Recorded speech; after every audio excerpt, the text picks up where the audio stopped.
Are you buying what Fields is selling there? I am buying that Justin Fields handled that flawlessly. Yeah. But no, if it's clear that Justin is seeing what we all are seeing, which is the writing is on the wall as far as his tenure in Chicago goes.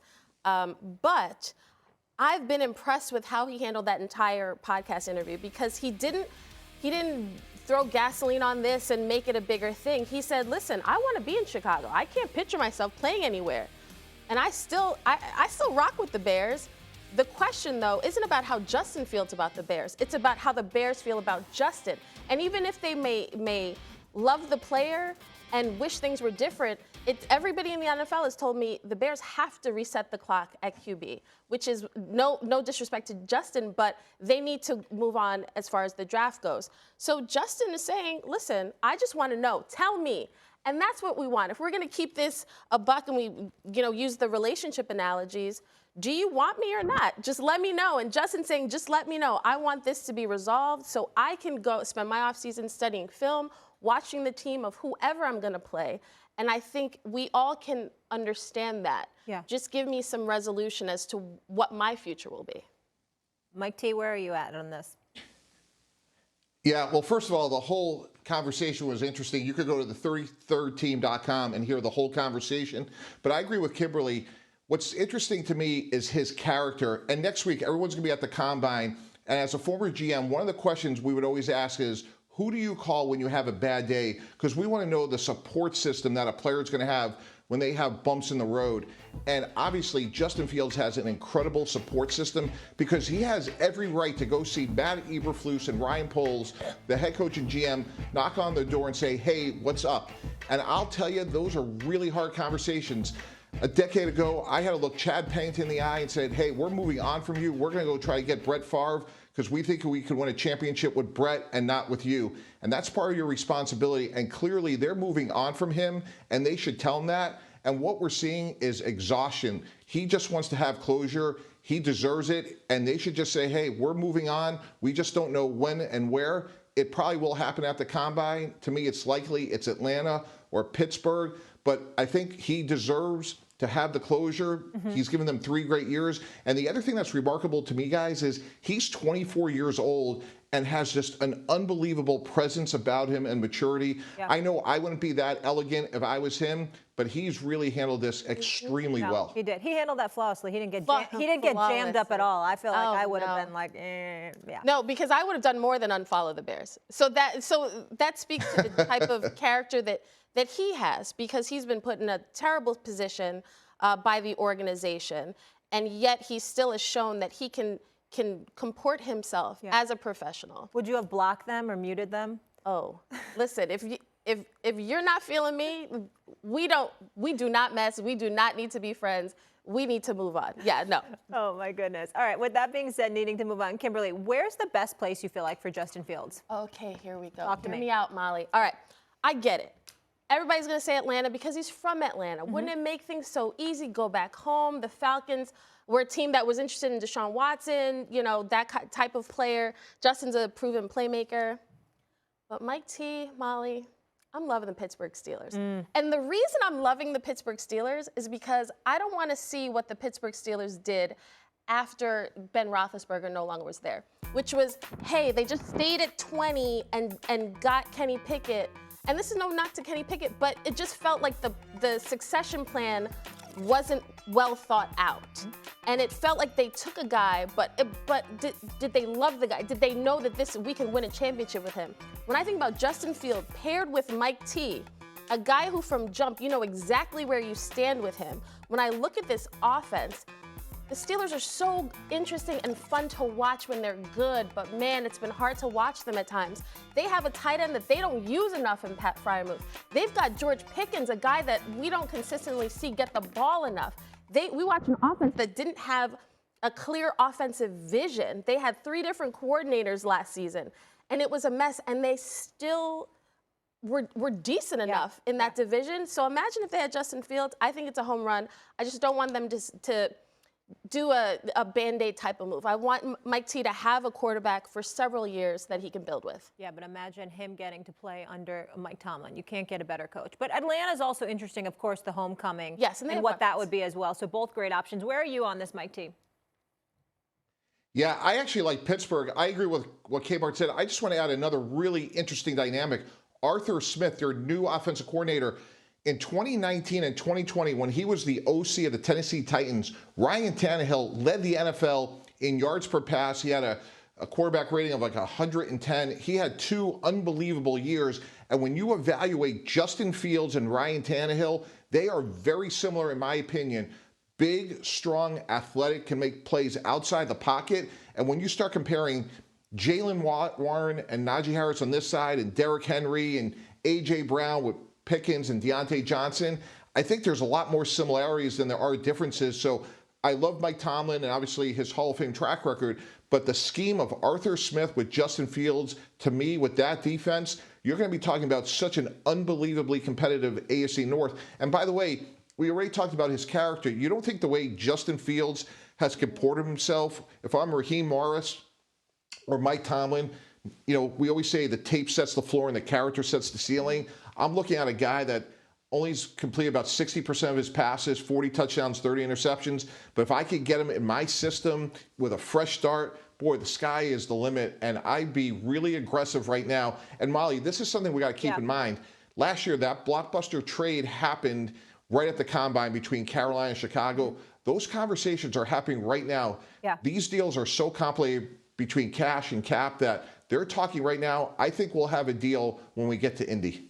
I get it. You're like a mad scientist, GM type guy. You're looking at, I got to plug holes. Obviously, the Jets were deficient at backup quarterback. They didn't address that position, even though their season was theoretically done 4 plays into the season. But just because they need a backup, it's not just plug Russell Wilson because he's a competitor. You have to think about the psychology of a locker room too, and also the psychology of these 2 quarterbacks, 2 guys who feel that they have a lot left to give the game, but also feel like they haven't gotten the respect that they deserve from the organizations that had them. Rodgers in Green Bay, obviously Russell in Denver. It makes absolutely no sense, Molly. And I'm actually somewhat surprised. Mike T, you've had some bangers with your hot takes, but this was the wildest of them all. Follow the data, follow the logic here, guys. In all seriousness, look at the situation in the NFL. Russell Wilson's going to make $39 million not to play for Denver. Yes. And there's really 3 teams today that need a starting quarterback. Pittsburgh, Atlanta, right? And certainly we'll see what happens in Denver, but he's obviously not going back there. So to me, if I'm Russell Wilson and I have to take a 1-year deal to resurrect my career, and I have all these other off-field, lofty expectations between my wife and I, New York is a great place to sit for a year, but in a really, really good team that should have a chance to, hopefully for them, make some noise this year. If you're the Jets guys, you have to do 3 things. Number 1, you have to be massively better at backup quarterback. As you just alluded to, Kmart, Zach Wilson wasn't good last year. Right. 66 different quarterbacks started. Cleveland won 11 games with 4 different quarterbacks. The Jets, it ruined their season. Secondly, the Jets will draft an offensive tackle in the top 10 that we all know Becton didn't work out. And then thirdly, they got to find a speed receiver. So to me, Molly, you have to do these 3 things. So you need a veteran quarterback that's productive, who's cheap, and that's what Russell Wilson is. I know it's weird and unusual to have those 2 guys together, but for 1 year, this is a marriage of convenience that actually works for both sides. Arranged marriages, Michael, can work. They can be successful. But these personalities, no. It makes sense it's almost like if you look at it individually, for Russell and Sierra, Molly, you brought up Sierra. Yeah. New York makes perfect sense. New Jersey makes perfect sense. However, when you also marry that with what they did last year, which is all about having Aaron Rodgers comfortable, having a situation where the coaching staff, the offense is built around him, you don't want that guy. You don't want Russell Wilson. Also, Russell Wilson thinks he should be a starter.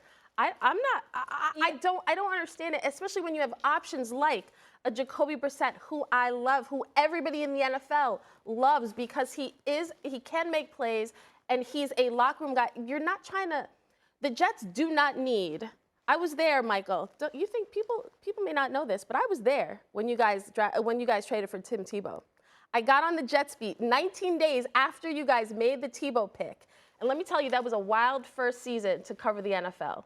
The circus atmosphere of that it may make sense from a football standpoint, but you got to think about what that means. Like the storylines, the drama. Yes. Let me do this real quick. I see where you're going, Mike T. I'll let you defend yourself in a second, but I want to just move off that take in a second. So what do you think is the move for Russell Wilson? Because that Sean Payton, Russell Wilson, we thought that could be a match made in heaven, right? He's one of the greatest coaches and thought Russell Wilson still had it. Didn't pan out. You think he's gone from Denver? And do you think he should still be a starter in the NFL? Like, is there another team that could bring Russell Wilson in to start realistically? It could happen, but honestly, Molly, Mike T, I could see a future where Russell Wilson isn't playing this year. Despite the most attractive thing, let's be honest, about Russell Wilson right now is that a team wouldn't have to pay him much because of his contract with the Broncos. But you could see him on like Dancing with the Stars. You know what I mean? Like you could see him waiting at home until there is an injury in the NFL. Like there's a possibility week one comes and goes and he's not on a roster. You just went Dancing with the Stars. I'm just saying, like, I know, I'm just saying, honestly, like, I could see any scenario with Russell. I get really it. could. I get it. I just But he can still play. He can still play. Yeah, or two-step. Mike T? Yeah, so a couple points that I want to make. First of all, Russell Wilson may want to be a starter in March, but I think when we're sitting here in May, he likely won't be one. So now he has to say, do I want to make $39 million not to play, or do I still want to be part of a team and hopefully resurrect my career? I love Jacoby Brissett, but here's what's fascinating. If we're the Jets and every dollar this year is so scarce and precious, do we want to pay Jacoby Brissett, whatever the number is, $8-9 million to be a backup, or Russell Wilson $1 million? And since every dollar he earns is deducted from where the Broncos have to pay with offset, that's why this is so unusual. He wants to play for $1 million.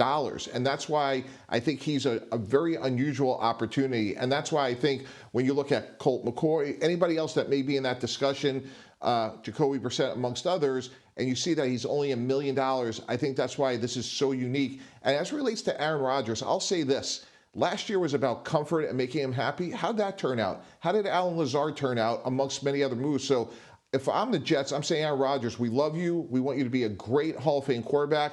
You're not running this team. You're playing the quarterback position. We will bring the pieces in around you. I understand it would be noisy at the beginning, but when you have to get a receiver, a left tackle, amongst others, if you could get a veteran quarterback that's been productive like Russell Wilson at the minimum, there's a lot of efficiencies in doing that. Michael, this is crazy talk, and I will not stand for it. You just said we're going to tell Aaron Rodgers, hey, we're running the ship now. We're in control. We just need you to play quarterback. We'll figure. That's not how this goes.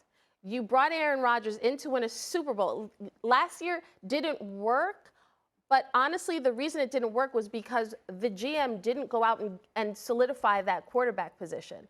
Their season could have ended 4 plays into the year, and that was an opportunity to get another guy, and they didn't.